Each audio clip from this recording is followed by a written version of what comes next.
numbers may shift a little bit because we as realtors have a window of time, about a month or so, that we can input data that we may have put off entering in 2014. But I reran the numbers this week after pulling them right after the first, and they changed just a tad, maybe I think 6 more sales posted. So these really should be pretty accurate. And MLS doesn't come out with the actual stats until I believe February. But I was really anxious to see the health of the market as a whole, so I did some preliminary research. So I really feel like 2012 and 13, you can see from the chart here on the graph, we had a huge increase. From 2011, 475 sales. We shot up to 566 in 2012 and 678 in 2013. That consisted of so many short sales and foreclosures. But they have been reducing every year. Since 2010 is when I started to track it. 306 sales in 2010 were foreclosures and short sales, which means distress sales. People that probably didn't want to sell but were forced to for one reason or the other. This year, this past year, 2014, only 121 distress sales, which is fantastic. Less than half the number from 2010. Another really neat factor that I mentioned here in this article is in 2011, average days on the market for properties in Warren County was 169 days. 169 days. The average sold price was $185,000.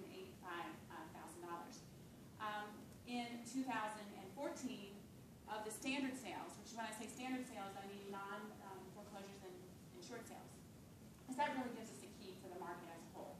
What are prices of homes that are not distressed, that are average market value homes with regular people like you and I that want to either relocate, upsize, or downsize? That average list price last year of those types of homes was $220,000, which is a great increase. And average days in the market was 97 days, which is absolutely fantastic. I'll tell a little bit about T. Waller stats, because I'm very proud. I have this fantastic group now. I wonder, how did I do this by myself for so long? Been in the business for 13 years, and just got to a point where I didn't want to say no. I was too busy to help folks, because I really love helping people with their purchases and sales.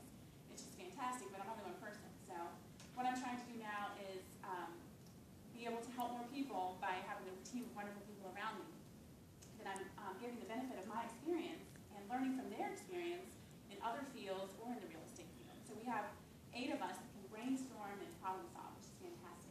So I pulled some numbers for Team Waller stats for last year and was really, really excited.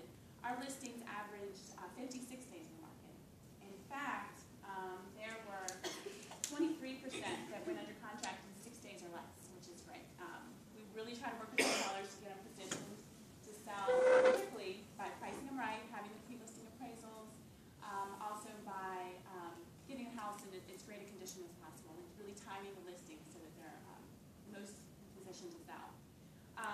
We actually also tried to maintain about a 10% market share of the listings that actually sell in Warren County. Since 2010, I've done that, and this year we were approaching 15%, which I was really excited about, and that's just proof that having a team really does make a difference. But overall, the health of the Warren County real estate market looking forward in 2015, I'm really excited because my phone has been ringing off the hook with people that want to sell either now or in the spring. Definitely at different levels than in the past, which is fantastic because I finally will attest as our buyer's agent, the inventory is really low right now. So it's a great time for sellers to kind of sneak on the market here in the winter. Everybody's waiting for spring, but it's actually a great time now to consider putting your house in the market. We listed 3 houses on Friday. 2 of them have full price offers, a full price net offer, where we actually were able to bump the price up to have closing costs covered for the buyers as of last night. So listed on Friday, 2 of the 3 are ratified as of today. Lots of activity on the 3rd. So it's a great time of year to consider selling because a lot of people don't think about it. And the buyers that are out looking now are really serious buyers. And it's so important for buyers to have a realtor, have a relationship with somebody like Holly who can really work behind the scenes to try to get them a great deal. We have Holly and Jessica on our team, and it's amazing. I love coming into work and hearing stories or getting emails from clients saying how great they've been doing and really trying to advocate on their behalf. Because you just pick up the phone and call somebody or call an office, you're really at a limit as a buyer. You need to have a buyer's agent that is working on your behalf. And you need to have a listing team that is willing to think outside the box and be creative to really position your house. So thank you so much for listening. And take a look at these stats because it's really great information and really can make